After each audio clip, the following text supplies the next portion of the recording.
At the family Christmas party, they gave gifts to everyone. One by one, the kids were called up cousins from out of state, nieces and nephews I hadn't seen in years. Even Lexi, who was born just last spring, got a box wrapped in gold foil with her name on it. My daughter, Lena, sat patiently, smiling the way she always does when she's trying to be polite. She's 9, old enough to understand when something's not right, but still too young to know how to speak up in a room full of adults. The pile of presents slowly disappeared. Crumpled paper gathered at people's feet. The laughter got louder. And then silence. There were no gifts left under the tree. Not a small one, not a forgotten one, hiding behind a stocking. Nothing. Lena looked down at her hands. She didn't cry. She didn't ask why. She just folded them neatly in her lap and said nothing. I saw the way her fingers twisted slightly, the way her foot tapped against the leg of the chair. That was how I knew she was hurt, and no one said a word. My heart was pounding, but I stayed still. I watched the people around us. My husband's cousins, his uncles, his sister, even his mother, Deborah, move on like nothing had happened. Wrapping paper crinkled. Someone turned the music back up. Lena had spent 3 nights drawing a card for Deborah. She used gold glitter for the edges and wrote, "Merry Christmas, Grandma," in her best handwriting. I remembered her asking if she should give it to her before or after she opened her gift. She never got the chance to decide. I leaned forward to say something, to call it out, to demand an explanation. But before I could speak, Eli stood up. My husband doesn't make scenes. He's the one who de-escalates, who smooths over conflict with quiet phrases and calm glances. But this time, he didn't look calm. He walked over to the fireplace, reached behind one of the stockings, and pulled out a white envelope. He turned around to face the room. "This," he said, loud enough for everyone to hear, "was supposed to be opened last." The entire room froze. Conversation stopped mid-sentence. Deborah narrowed her eyes. Lena looked up from her lap. Eli walked the envelope over to her. He didn't say anything else, just handed it to our daughter and nodded. And for the first time all night, every single person in that room paid attention. Christmas Eve had always been a big deal at the Morgan house. Eli's parents, Deborah and Walter, hosted it every year in their oversized 2-story home just outside Columbus. The kind of place with a 7-foot artificial tree in the front window, garland on the staircase, and a buffet table lined with store-bought platters from the same upscale market they always bragged about. Everything looked perfect, but it always felt cold. This was my 11th year spending the holidays with them. I knew the rhythm by now, who brought which casserole, which cousin would arrive late, and how Deborah would give me that once over as soon as I walked through the door. Her comments were never direct, but always sharp. "You wore flats again this year?" she asked, smiling as she kissed my cheek. "Comfort first, I suppose." I smiled back and didn't flinch. I had stopped reacting a long time ago. Eli squeezed my hand as we stepped inside, our daughter Lena holding tightly onto mine. She wore a red velvet dress with a white bow clipped into her curls. She had insisted on bringing the Christmas card she made for Deborah. She drew a fireplace, a tree, and Deborah holding a tray of cookies with "To Grandma, Love Lena" written in gold marker. Eli's sister, Melissa, was already there with her kids, plus a dozen cousins and extended relatives I saw once a year, but never really got to know. They all greeted each other like one big, happy family. I stood at the edges, helping Lena out of her coat and hanging it next to the others.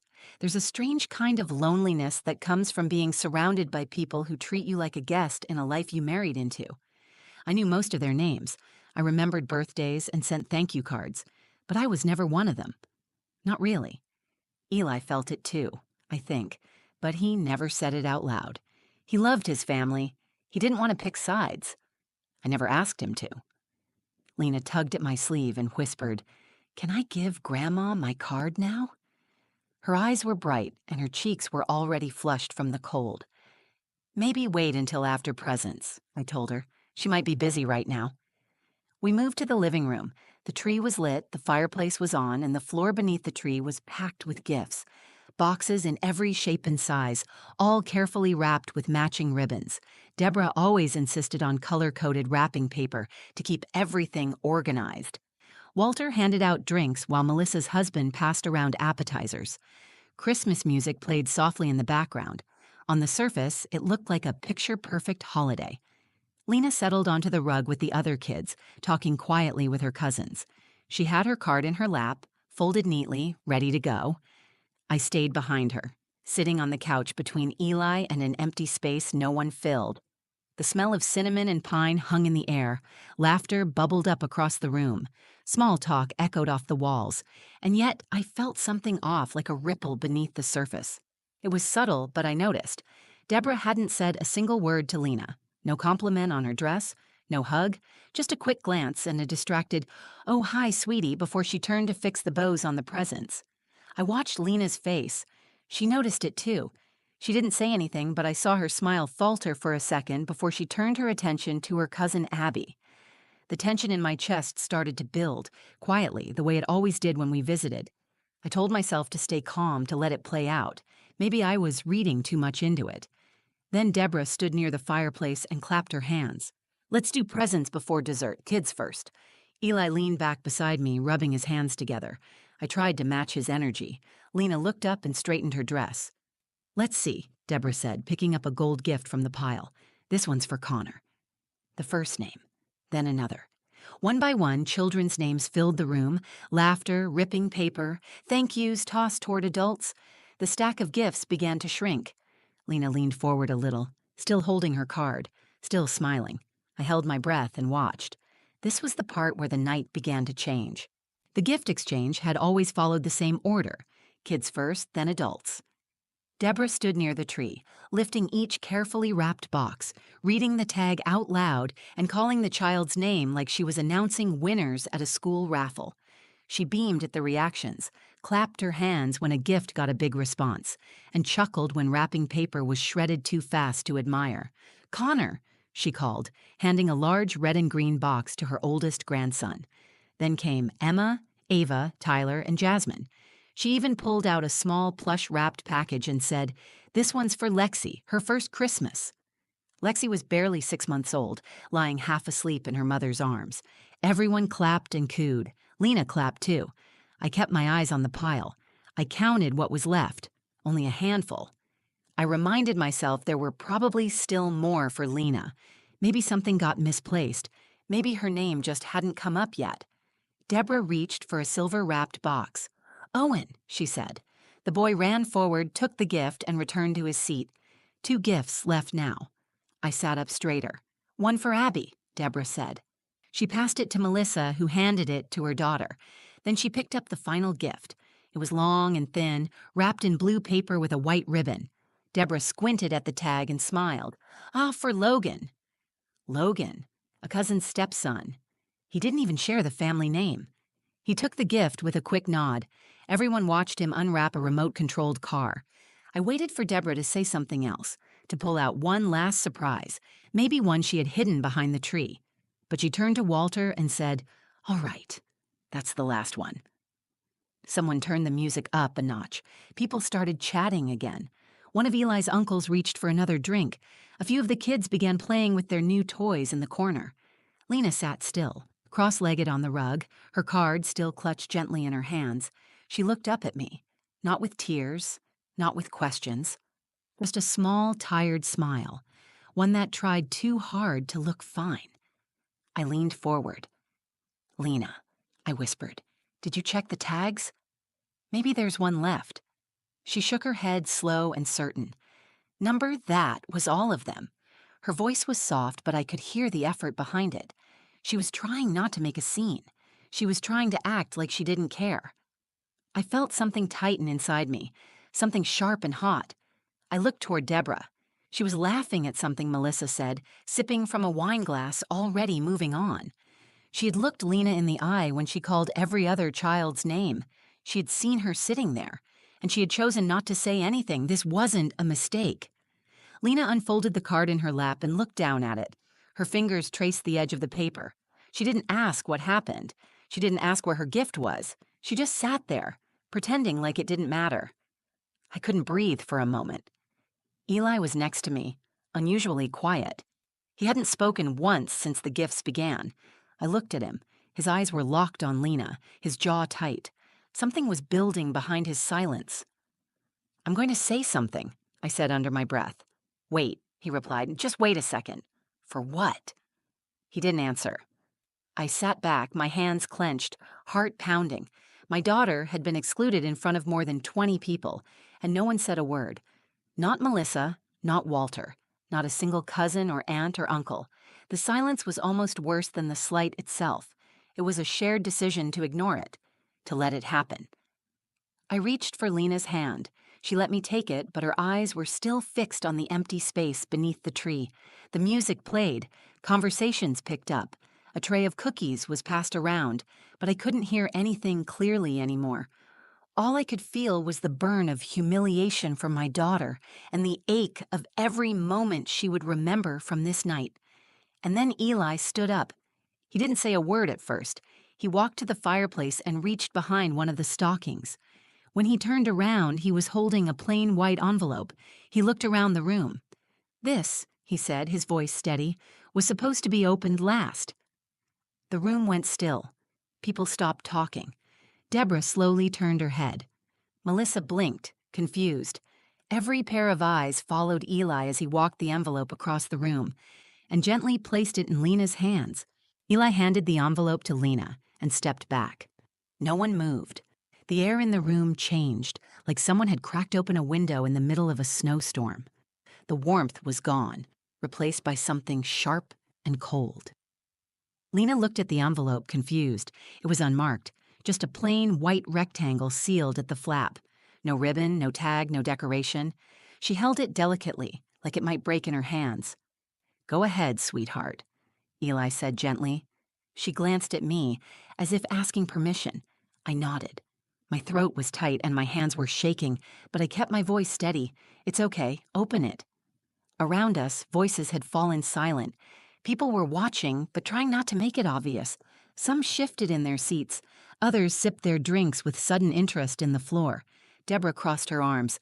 Her mouth pressed into a thin, irritated line, like someone had interrupted a speech she hadn't finished giving. Lena carefully tore the envelope open along the top. She reached inside and pulled out two things. The first was a small stack of white papers folded together. The second was a handwritten note, written in blue ink. She opened the note first and read quietly, her lips moving as her eyes followed the words. When she finished, she looked up at her dad with wide eyes. "What does it say?" I asked her. She looked back down and read it aloud, her voice barely more than a whisper. "To my daughter, Lena, for the girl who brings light wherever she goes. Let's chase the northern lights this year. Iceland awaits. Love, Dad." A hush fell over the room, thicker than before. Even the music in the background felt like it had faded out. Lena looked at the folded papers again and opened them. Inside were two printed tickets, one adult, one child, departing from Chicago to Reykjavik, round trip, first class. I looked at Eli, stunned. "You planned this?" I asked, my voice low. He nodded, not taking his eyes off Lena. "Weeks ago. I booked it the same night she told me she wanted to see the stars somewhere that didn't have streetlights." I remembered the conversation. It had happened while Lena was sitting in the back seat, staring out the car window. She had asked why stars looked different in some places. Eli had told her about places where the sky stretched forever, where the air was clean and the world felt quiet. She had asked if we could go. He had said someday. He made it now. Lena stood up, still holding the envelope and the tickets. Her voice was small but clear. "We're really going?" Eli bent down to her level. "We are. You and me, northern lights, hot cocoa, snowmobiles, all of it." She threw her arms around him and hugged him tight. Her red bow pressed into his shoulder. She buried her face in his neck. For the first time all evening, she wasn't pretending to be okay. She didn't have to. I felt tears well up, but I didn't wipe them away. I wanted her to see it. I wanted her to know that this moment meant something bigger than a plane ticket. It was a correction, a declaration. She had been made invisible, and now her father was making sure she was seen in the most undeniable way. Across the room, Deborah's expression tightened. She picked up a discarded piece of wrapping paper and smoothed it flat against her knee, like it mattered. Walter cleared his throat but said nothing. Someone murmured, "Wow," behind us. Eli stood up and put his arm around me. "She needed something that wouldn't be forgotten," he said. So I made sure it wouldn't be. Melissa walked over, smiling nervously. That's incredible, Eli. Iceland? He nodded. It's her dream. I figured Christmas was the right time to give her something unforgettable. Deborah didn't say a word. She stood slowly, smoothed the front of her sweater, and walked toward the kitchen. I watched her go. For the first time in 11 years, I didn't care what she thought. She had made her choice. So had we. Lena looked up at me, beaming. Mom, are you coming too? Not this time, baby, I said. This is just for you and Daddy. She hugged me next, tightly, and I held her like she might disappear if I let go too soon. This moment belonged to her. All of it. Lena stayed close to Eli the rest of the evening. She held the envelope tightly in one hand and the card she had made for Deborah in the other.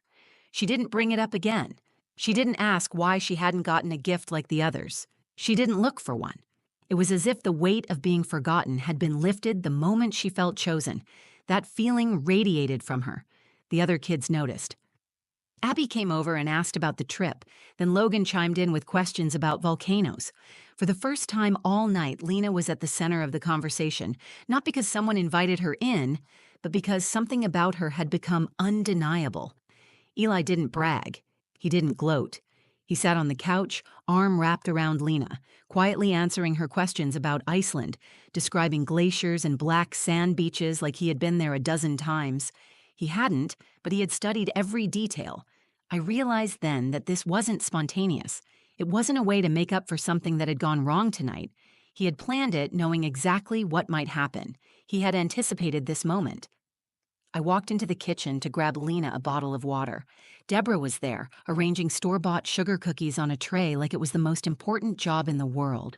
Her lips were tight, her movements mechanical. She glanced at me. That was quite the announcement. I didn't respond right away. I opened the fridge, pulled out the water, and shut the door. The silence between us grew tense. She turned back to the tray. You know, it would have been nice to know about that ahead of time, so we could avoid this kind of scene. This kind of scene? I asked, keeping my voice calm. Deborah placed a cookie with more force than necessary. Making a child feel excluded on Christmas doesn't reflect well on this family. She didn't make herself feel excluded, I said, and neither did I. She noticed. Everyone did. Deborah looked at me for a second, then turned back to her tray. It wasn't intentional. We had so many to keep track of this year. Melissa's kids, the cousins from Chicago. Things slipped through the cracks. She's not a slip. She's your granddaughter. Her hand paused. I didn't mean, but you did, I said, cutting her off. You've always meant to keep me and her just outside the circle. You've never tried to hide it. Tonight was just the first time it showed that clearly to everyone else. She opened her mouth, then closed it again. I waited for an apology that didn't come. I walked out and left her in the kitchen with her perfect tray of cookies. Back in the living room, Lena had moved to sit in front of the fireplace again. The other kids were showing off their toys, and she was describing a video she saw once about the blue ice caves in Iceland. Her eyes sparkled. Her voice had energy again. I sat beside Eli and leaned against him. You knew this might happen, I said quietly. He nodded. I saw the list Deborah made last week. Lena wasn't on it. I asked her about it. She said it was just a draft, but I knew. You didn't tell me. I wanted to. But I also wanted to give Lena something no one else could take away. Something private. Something just for her. I looked at him. You gave her so much more than a trip. He glanced at Lena, then back at me. She'll never forget tonight, but now she'll remember how it ended. As the night wore down and families started packing up, people came over to say goodbye. Some of them congratulated Lena on her trip. A few complimented Eli for the idea. Deborah stayed in the kitchen, pretending not to notice the shift in the room. Lena came up to me as I was gathering our coats. She held up her card. Should I still give this to Grandma? I looked at it. The gold glitter had smudged at the corners, but the drawing was still bright and hopeful. You can, I said. But you don't have to. She stared at the card for a moment. Then she folded it once, carefully, and tucked it into her backpack. I want to keep it, she said. That was the most powerful choice she could have made. We drove home in silence for the first 20 minutes. Lena had fallen asleep in the back seat with her seatbelt still fastened, the envelope tucked between her arms like a keepsake she didn't want to let go. Her red bow was slipping out of her curls, and her cheek was pressed against the car window, fogging the glass with every soft breath. I watched her in the rearview mirror while Eli kept his eyes on the road. Snow flurries had started again, brushing across the windshield like white noise. I didn't speak. I didn't want to break the stillness that had settled in the car like a fragile piece. Finally, Eli spoke. I hated watching that, I nodded. I know. I should have done more earlier. I saw it coming. I thought maybe Deborah would surprise me this year. She didn't. No, he said. She didn't. I looked at him. His hand was tight on the steering wheel, not angry, just steady. The way someone looks when they've made peace with a hard truth. She made a choice tonight, I said. And so did you. He glanced at me. Did I handle it right? You showed up for your daughter when it mattered. That's always right. When we got home, Eli carried Lena upstairs to bed without waking her. I followed behind him, switched on her nightlight, and pulled her blankets up to her chin. She stirred for a second, then turned onto her side, still holding the envelope. I stood there in the doorway, watching her sleep. A part of me ached for what she had felt earlier. The confusion, the disappointment, the quiet acceptance. But another part of me was proud of how she handled it, of how she didn't let it define her, and most of all, of the way she had come through it with her head held high. The next morning, Lena joined us at the kitchen table with a map of Iceland she had printed from the computer. She asked a dozen questions about geysers and northern lights and reindeer. She talked like someone who had found something new inside herself. Not just excitement about a trip, but the kind of confidence that only grows after you've been seen fully and loved deeply. Later that day, Eli got a call from Deborah. He didn't answer. He stared at the screen for a long time before silencing it and sliding it back onto the counter. She'll probably say it was an accident, I said. She will, he replied. But it wasn't. We both knew that, and for the first time in a long time, I didn't feel the need to fix it or smooth it over. There was nothing left to explain. Family isn't just blood. It's not wrapped up in obligations or forced invitations or pretending that love is present when it's not. Family is made in the choices we make, in the people we stand beside, in how we show up for each other when it would be easier to stay silent. That night, as I tucked Lena into bed again, she pulled out the card she had made for Deborah, the one she chose not to give. "Do you think Grandma will be mad I didn't give her this?" she asked. I knelt beside her bed. "I think Grandma will wonder where it went, and maybe that's okay." Lena looked down at the glittery edges and then back at me. "Can I keep it? Just for me?" "Yes," I said. "You can always keep what you make with love, even if it wasn't given to the person you made it for." She smiled. "I think I'll keep it in my suitcase." "For Iceland?" She nodded. "So I remember this Christmas. All of it." That was when I realized something important. She wouldn't remember the silence or the missing gift as much as she would remember the moment her dad handed her that envelope and everyone turned to see her for the first time. That was the memory she would carry, not the exclusion, the recognition. She wasn't overlooked, not in the way that truly matters. She was chosen. Thanks for spending this time with me and hearing our story. I didn't share it for sympathy.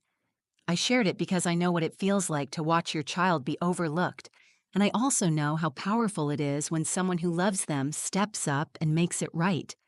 If this story meant something to you or reminded you of your own family moments, please take a second to like the video. It really helps more people find it. Share it with someone who needs to be reminded that quiet love can speak louder than anything else. And if you want more real, emotional stories like this one, go ahead and subscribe to the channel and turn on notifications so you don't miss what's next. Drop a comment below if you've ever had a moment where someone made your child feel invisible, or where someone reminded them just how much they mattered. Thank you for being here. I'll see you in the next story.